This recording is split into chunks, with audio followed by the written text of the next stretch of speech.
warahmatullahi wabarakatuh. Selamat pagi, salam sejahtera untuk kita semua.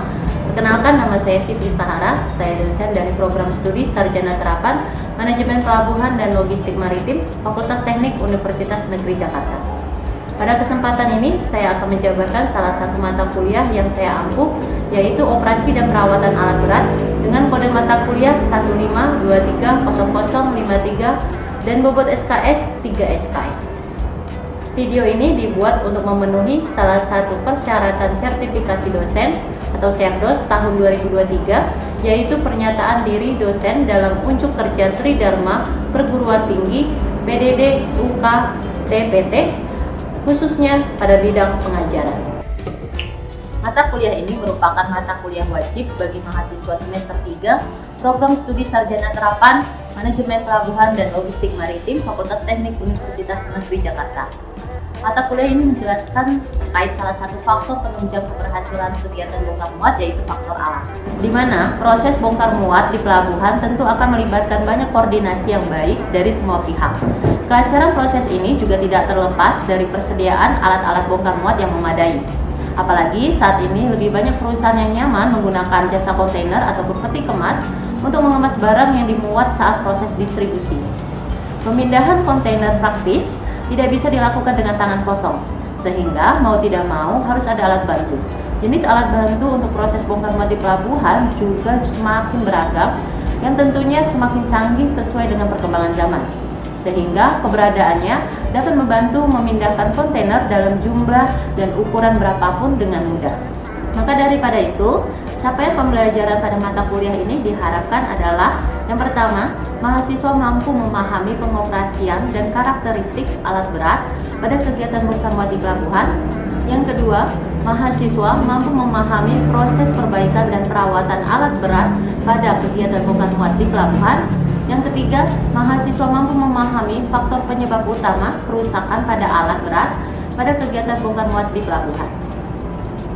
Untuk itu, dalam proses pembelajarannya, mahasiswa akan mempelajari beberapa topik, antara lain, yang pertama, klasifikasi alat berat di pelabuhan, yang kedua, proses operasional alat berat di pelabuhan, yang ketiga, proses manajemen perawatan dan perbaikan alat berat di pelabuhan, yang keempat, proses perencanaan perawatan dan perbaikan alat berat di pelabuhan, yang kelima, teknik perawatan dan perbaikan alat berat di pelabuhan, yang keenam, peralatan dan bahan-bahan peralatan alat berat di pelabuhan, yang ketujuh, konsep korosi dan keausan alat berat di pelabuhan, dan yang terakhir, konsep pelumasan alat berat di pelabuhan. Sistem pembelajaran dilaksanakan secara offline di kelas Prodi Manajemen Pelabuhan dan Logistik Maritim maupun via online melalui Teams, Zoom maupun LMS UNJ dengan 16 pertemuan yang terdiri dari 14 pertemuan pembelajaran, UTS, dan UAS. Mata kuliah ini dilakukan dengan berpusat pada mahasiswa menggunakan strategi inquiry based learning yang dilaksanakan dengan metode pertama, metode ceramah, yang diharapkan melalui metode ini mahasiswa dapat memperoleh pemahaman yang jelas terkait materi pembelajaran. Yang kedua adalah diskusi, di mana pada metode ini diharapkan mahasiswa dapat bertukar pikiran, gagasan maupun pendapat terkait mata kuliah ataupun materi pembelajaran, sehingga memiliki pemahaman baru terkait materi pembelajaran.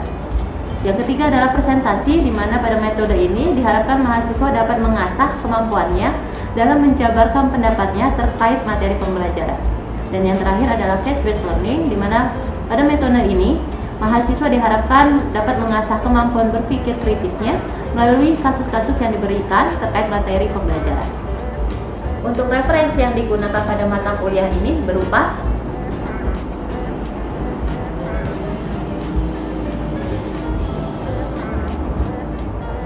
maupun jurnal-jurnal penelitian yang terkait dengan mata kuliah operasi dan perawatan alat berat. Untuk tugas yang harus diselesaikan oleh mahasiswa pada mata kuliah ini berupa yang pertama, tugas individu, di mana penyelesaiannya disesuaikan oleh kemampuan dan cara masing-masing mahasiswa, sehingga pada hasil tugas terdapat nilai orisinalitas. Yang kedua adalah tugas kelompok, di mana penyelesaian tugas diharapkan lebih mendalam dan sempurna karena hasil pemikiran dari beberapa mahasiswa. Tugas ini dapat berupa penulisan paper, pengamatan, rancangan kasus, laporan kasus, maupun presentasi. Sedangkan untuk pengumpulan tugas dapat melalui LMS, Google Form, Teams, maupun email. Adapun bobot penilaian pada mata kuliah ini terdiri dari yang pertama, aktivitas partisipatif sebesar 10%, tugas mandiri 20%, tugas kelompok 20%, UTS 25%, dan UAS 25%. Hasil penilaian tersebut saya sampaikan melalui siakat maupun WhatsApp group secara transparan agar mahasiswa yang belum memenuhi nilainya dapat melakukan perbaikan sehingga nilainya terpenuhi. Berikut ini saya tampilkan video pembelajaran mata kuliah operasi dan perawatan alat berat. Assalamualaikum warahmatullahi wabarakatuh. Waalaikumsalam warahmatullahi wabarakatuh. Selamat siang semuanya. Siang, Bu. Oke, hari ini kita akan masuk ke mata kuliah operasi dan perawatan alat berat. Sebelum kita memulai kegiatan ini, lebih baik kita berdoa dulu, ya. Berdoa menurut kepercayaannya masing-masing. Silakan. Oke. Nah, PJ mana PJ? Ya, siapa yang nggak hadir hari ini? Siapa? Oke. Berarti 2 orang ya yang tidak hadir hari ini, Zikra dan Diva.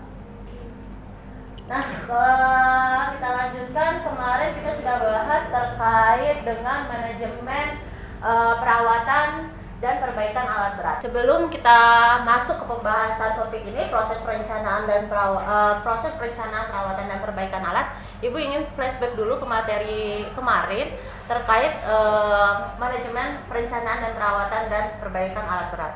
Nah, kemarin kalian sudah tahu proses dari perawatan dan perbaikan alat berat itu ada beberapa tahap. Nah, Ibu mulai nih. Masih ingat nggak pembahasan kita minggu lalu? Menjawab Bu, ya. Tahap-tahapannya itu ada perawatan koleksi, lalu ada manajemen suku cadang, dan penguasaan dan pengendalian. Oke. Nah, sebenarnya yang kalian sebutkan itu sama ya, udah bener. Tapi urutan yang pertama apa sih? Penjadwalan. Biasanya setiap alat itu memiliki skala umur, proses perawatannya kapan, perbaikannya kapan, itu biasanya sudah tertera di masing-masing alat. Yang kedua apa? Ya, pembersihan. Sebelum alat itu dimasukkan atau masuk ke statement ke bagian perawatan atau perbaikan, itu alat biasanya dibersihkan dulu, habis itu diberikan pelumas, ya habis itu langsung infeksi itu apa?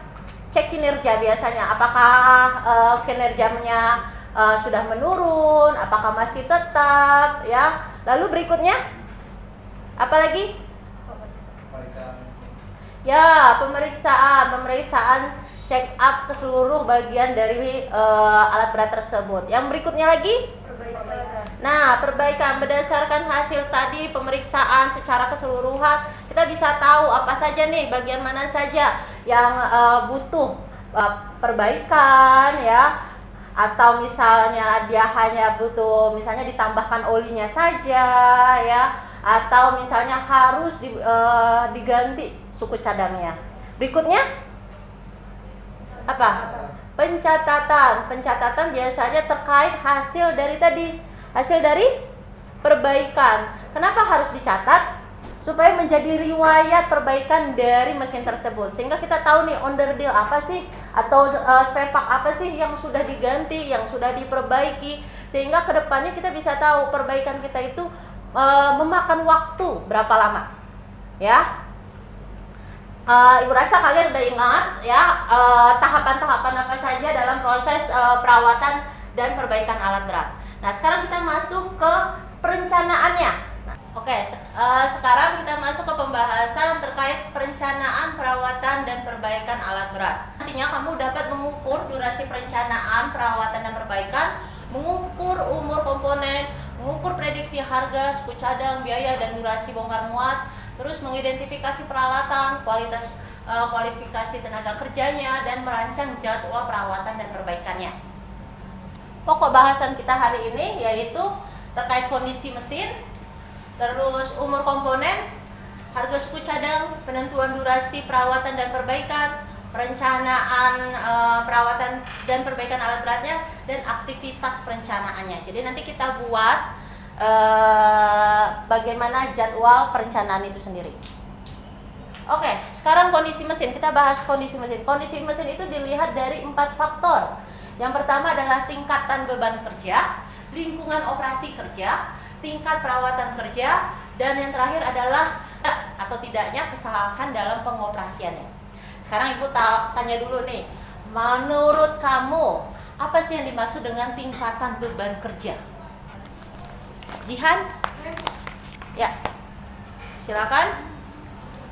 Saya izin jawab, Bu. Silakan Jihan. Jadi tingkatan beban kerja itu adalah overload, yaitu kelebihan beban kerja atau kelebihan muatan. Oke, silakan kembali Jihan. Nah, tingkatan beban kerja misalnya ya, Ibu contohkan. Misalnya forklift itu standar, ya kan tipe-tipe forklift itu banyak ya. Nah, misalnya dalam satu jenis tipe forklift A itu tipe A, beban kerjanya hanya bisa beroperasi selama misalnya 24 jam. Tapi karena ketersediaan alat itu minim, ya kan, sehingga pengerjaannya bisa sampai 30 jam, dan itu selalu ya berkali-kali, atau misalnya dalam jangka waktu sebulan, setahun. Nah, itu yang bilang overload ya, sehingga beban kerjanya lebih, dan bisa kalau misalnya dalam jangka waktu lama penggunaan alat tersebut akan mati lebih cepat dibandingkan frekuensi aslinya. Biasanya kan kalau kamu lihat ya, di alat-alat itu sudah ada nih jangka waktu tahunnya, jangka waktu umur pakainya itu berapa, umur perbaikannya itu kapan, itu sudah ada di identitas alat tersebut. Nah, itu tingkatan beban kerja. Nah, kalau lingkungan operasi kerja, ya silakan ya. Izin jawab, Bu. Lingkungan operasi kerja itu adalah lingkungan tempat mesin itu berada, seperti kayak contoh kayak di gudang gitu, Bu. Iya, oke. Terima kasih Ilham, silakan. Nah, ya benar kata Ilham, lingkungan operasi kerja itu maksudnya di mana tempat alat itu beroperasi. Nah, yang perlu diperhatikan dari kondisi mesin itu biasanya bisa ditentukan dari apanya nih kalau dilihat dari lingkungan operasi kerja. Ya. Lanjut, yang ketiga adalah tingkat perawatan. Nah, itu biasanya yang ganti oli, ya kan, kasih pelumas, segala macamnya. Terus kalau yang terakhir adalah pernah ada tidaknya kesalahan operasi. Nah, ini penting. Kalau kamu kesalahan operasi, apakah nanti ada bagian-bagian yang di dalamnya itu misalnya di rem patah, ya kan, atau di setirnya yang patah. Nah, itu yang perlu hati. Tadi ya, kondisi tadi itu berpengaruh pada umur komponennya. Kita lihat yang menyebabkan dilihat dari 4 aspek ini.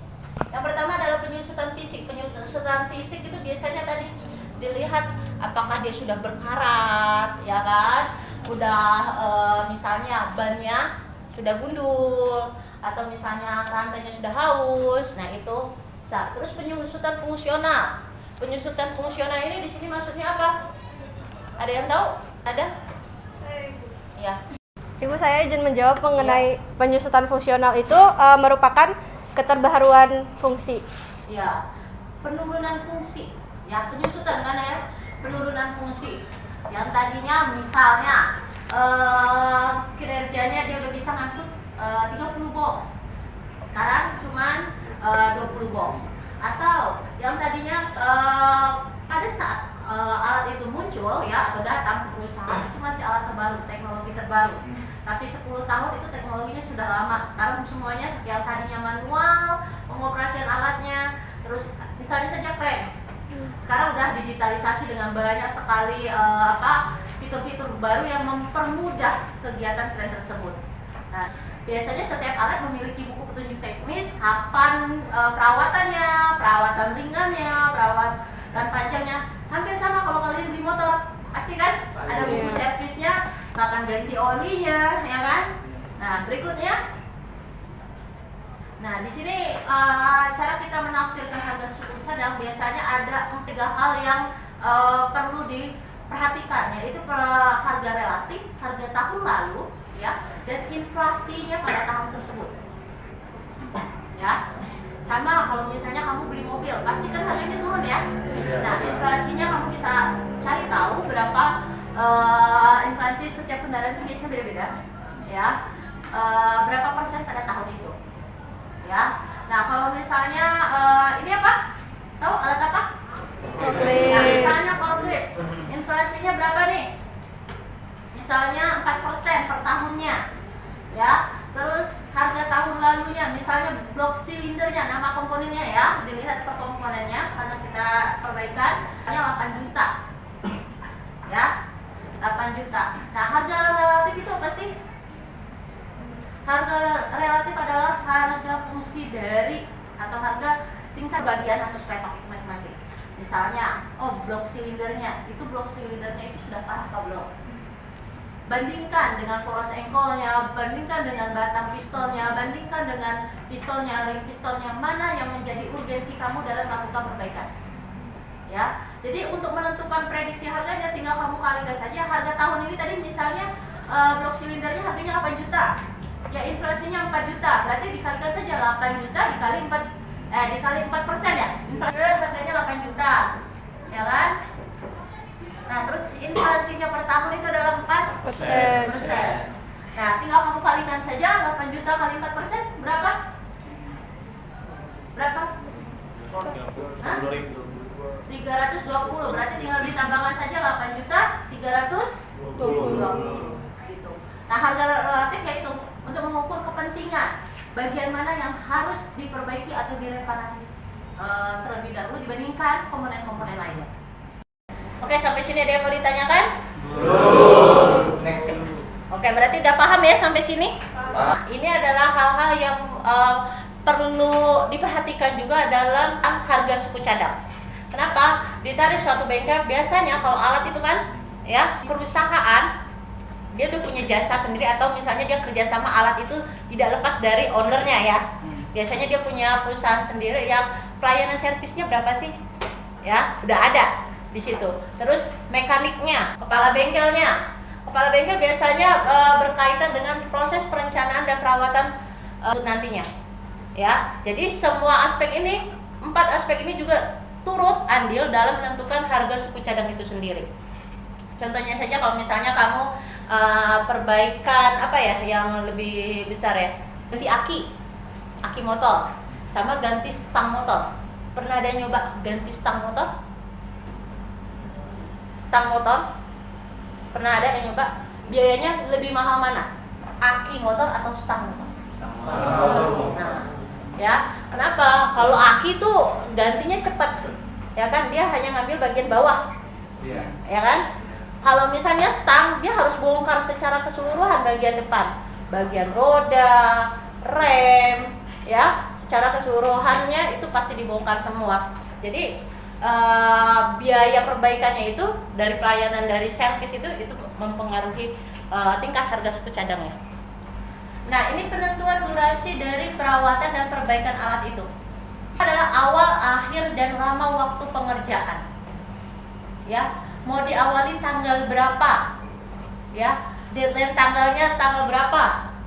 Ya, terus lama prosesnya itu apa aja? Terus keterbatasan material juga harus diperhitungkan. Apakah spare part-nya itu ada di bengkel atau tidak? Ataukah kita mesti nunggu dulu, pesan dulu untuk bisa dipasangkan? Ya, terus tenaga kerjanya ada atau tidak untuk bagian tersebut? Dan terakhir, yang berikutnya adalah jumlah unit minimal. Kenapa nih jumlah unit minimal perlu diperhatikan dalam penentuan durasi perawatan dan perbaikan? Oke, kenapa jumlah minimal unit alat itu penting? Tadi, kenapa jumlah minimal unit alat itu penting? Karena kalau misalnya, ya, Ibu contohkan, di kegiatan bongkar muat itu pelaksanaannya membutuhkan 3 forklift untuk 1 kapal, ya. Sedangkan forklift yang tersedia cuman 4, ya, 4 atau misalnya ya 5, 3-nya rusak nih. Ya, tidak bisa semuanya langsung kita perbaiki secara bersamaan. Pasti dilihat dulu nih yang forklift pertama, forklift kedua, forklift ketiga, mana yang perbaikannya itu dalam skala besar. Itu yang diutamakan diperbaiki. Tapi kalau misalnya forklift kedua, forklift ketiga masih mengalami kerusakan yang ringan atau misalnya hanya sedang, itu bisa diperbaiki dalam skala kecil, ya. Jadi dia jumlah unit itu harus memperhatikan produktivitas perusahaannya. Ya, kalau enggak nanti produktivitas perusahaan menurun, kinerja menurun, dan semua kegiatan dalam kegiatan bongkar muat itu akan terhambat. Nah, hal ini juga yang menentukan antrian alat yang perlu diperbaiki. Nah, itu tadi dilihat berdasarkan skala kerusakan alat. Dilihat tadi inspeksinya apa nih yang rusak atau pengecekannya itu apa nih yang rusak. Nah, itu dibuat nomor urutnya. Lanjut, yang terakhir adalah unit paralel. Maksudnya unit paralel ini apa? Ajar. Saya Bu. Oke. Kan nih maksudnya dari berapa unit alat yang dapat dikerjakan secara paralel? Izin menjawab Ibu. Ya. Nah, mungkin ada beberapa alat dalam satu perusahaan yang kerusakannya misalkan sama nih Bu. Entah itu kausan dari mesin A dan mesin B. Nah, yang itu jadi kerusakan dari kedua mesin itu sama Bu. Jadi bisa dikerjakan secara bersamaan. Ya, nah hal itu juga supaya menentukan durasinya ya. Sehingga kalau kita masuk dalam misalnya tadi contoh dari jumlah kegiatan bongkar muat itu membutuhkan tiga forklift sekali aktivitas dalam satu kapal. Tapi misalnya duanya rusak nih. Tapi kalau dua-duanya kita masuk biasanya kan ada bengkel ya kalau di pelabuhan. Nah, rusaknya itu sama, itu biasanya cuma dalam jangka waktu, misal dia cuma sejam kan memberikan pelumas, hanya mengecekkan ke alat-alat misalnya bagian-bagian tertentu yang listrikannya yang error, itu cuma bisa sebentar aja, ya paling sejam 2 jam, ya, sehingga tidak mengganggu produktivitas perusahaan. Lanjut, ada yang ditanyakan nggak? Ada Bu. Apa? Kan di situ kan ada waktu lama pekerjaannya Bu ya. Kalau misalkan dia udah nentuin lama waktu pekerjaannya sekian, kalau misalkan ada tambahan durasi itu bagaimana Bu? Nah, makanya sebelum kita menentukan waktu itu yang tadi mesti lihat lagi keterbatasan materialnya, apa saja nih, apakah suku cadangnya sudah ada, karena itu akan menjadi laporan bagi departemennya. Departemen alat itu berada ya. Oh, alat ini akan melakukan perbaikan misalnya dari tanggal 9 September sampai dengan 20 September, ya kan? Nah, dari 20 September itu sebelum menentukan tanggal 20 September kita sebagai bagian maintenance harus tahu dulu suku cadangnya ada apa nggak sih, ya? Terus tenaganya nih ada nggak nih yang ahli di bidang itu, ya? Karena kan nggak semuanya jago, misalnya bagian kelistrikannya, kan tidak semua orang berpegang pada satu bagian, ya.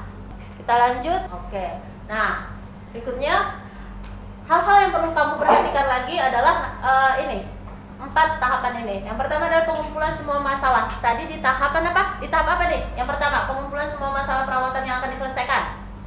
Ya kan? Jadi kita tahu apa aja nih yang mesti dirawat, apa aja yang mesti diperbaiki. Ya kan? Dari pemeriksaan itu juga kita tahu nih apa nih yang harus dilakukan. Oh, bagian ini yang rusak. Bagian mana nih? Bagian ini yang rusak, apa yang harus dilakukan? Apakah mesti diganti ataukah masih bisa diperbaiki saja? Ya, terus organisasinya, ya, dan bentuk perawatan yang akan dipilih. Karena kalau misalnya organisasi itu biasanya akan bertanggung jawab ke depannya. Kan masuk ya ke dalam pencatatan siapa yang memperbaikinya, ya, siapa yang memeriksa hasil dari perbaikannya. Itu semua terdokumentasi untuk dicatat supaya nanti waktu perbaikan kedepannya tahu sejarah. Nah, ini yang penting nih, kartu mesin atau biasanya ini kartu mesin ya. Biasanya kalau mesin ini maksud Ibu di mesin industri, mesin bubut, biasanya dia ada nama mesinnya apa, pabrik pembuat itu siapa, tipenya itu apa, nomor serinya, terus perwakilannya biasanya pabriknya itu kan di luar ya. Perwakilannya untuk di Indonesia itu siapa, terus tahun pembuatannya di mana, tahun berapa, letak posisi mesin itu di mana, harga pembelian itu di mana, itu harus ada. Jadi ini harus ada kamu rekap sebagai bagian dari maintenance. Terus kapan barang itu diorder, kapan barang itu datang, terus percobaan ya masa percobaannya kapan, terus perkiraan masa pakainya berapa tahun, ukuran alat tersebut, karena kalau ukuran alat kan bisa dilihat untuk operasi ya. Nah, untuk tampak belakang biasanya dilihat dari peralatan listrik yang dipakai, tipe arusnya, terus standar atau peralatan khusus untuk menggunakan alat tersebut, departemen mana alat itu ada ya departemennya, terus tanggal pernah perbaikan, nama orang yang memperbaikinya, yaitu, nah ini nih yang harus kamu buat juga adalah daftar mesin yang direncanakan atau diperbaiki. Karena biasanya kan kamu nggak megang cuma satu alat kayak forklift, hanya perbaikan forklift aja, tapi ada crane, mungkin ada trackingnya yang rusak ya, jadi mesti dilihat nomor mesinnya, pabrik, tipe, ukuran dan kapasitasnya, energinya, terus kodenya, kode prioritas yang ibu bilang tadi, apakah perlu diperbaiki. Kalau tadi kan per unit ya, per bagian ya, spare part ya, kalau ini per alat ya. Lanjut, prosedurnya tergantung jenis alatnya ya, jadi nggak bisa disamain antara alat satu dengan yang lain. Ini topik utamanya ini, dilihat dari kebersihan mesinnya, kondisi permukaannya, terus perakitannya, temperatur alat tersebut seperti apa, getarannya, terus V-bells-nya dan selainnya ya. Sampai sini ada yang ditanyakan, nanti kita akan buat ini nih, prosedur inspeksinya. Nah, ini kartu inspeksi mesin diperbaiki bulan apa, terus inventarisnya nomor berapa, beratnya. Oke. Nah, makanya untuk perawatan dan perbaikan itu harus dilakukan secara sistematis. Fungsinya adalah untuk apa? Ini 4 aspek ini. Waktu menganggur produksinya itu berkurang ya, waktu menganggur alat itu berkurang, terus biaya perbaikan rendah, baik terus pengendalian suku cadang dan keselamatan kerja. Itu fungsi dari perawatan pencegahan. Sampai sini ada yang mau ditanyakan? Nah, sekarang ibu punya tugas ini. Nah, ibu punya studi kasus terkait forklift elektrik Minciu tipe FB20-75C yang merupakan forklift elektrik produk Jepang yang biasanya digunakan di wilayah Asia. Nah, ini baterainya dengan sumber tenaga listrik ya. Aku minta kalian buat kelompok ya, masing-masing satu kelompoknya itu 4 orang ya. Terus literasi saja terkait alat forklift elektrik Minciu tipe FB20-75 ya. Untuk kelompoknya kalian yang menentukan ya. Nah, habis itu kalian buat proses perencanaan perbaikannya itu seperti apa, untuk dengan memperhatikan aspek-aspek yang tadi ya. Terus tadi juga udah ada sistem perencanaannya seperti apa, dan presentasikan minggu depan. Sampai sini ada yang bingung terkait tugas? Tidak ada? Sini ada yang mau ditanyakan lagi? Cukup? Oke, berarti kita ketemu lagi minggu depan ya, dan presentasi terkait tugas hari ini. Sampai sini ada yang mau ditanyakan? Cukup? Cukup. Oke, kalau cukup ibu akhiri pertemuan kita hari ini. Ibu harap kalian mampu melakukan studi literasi banyak ya, dari jurnal-jurnal ataupun dari apa, handbook ya, handbook terkait forklift. Ibu akhiri, wassalamualaikum warahmatullahi wabarakatuh. Waalaikumsalam warahmatullahi wabarakatuh. Sekian video pernyataan diri dosen dalam unjuk kerja Tridharma Perguruan Tinggi PDD UK TPT bidang pengajaran yang dapat saya sampaikan. Mohon maaf bila ada kesalahan. Wabillahi taufiq wal hidayah. Wassalamualaikum warahmatullahi wabarakatuh.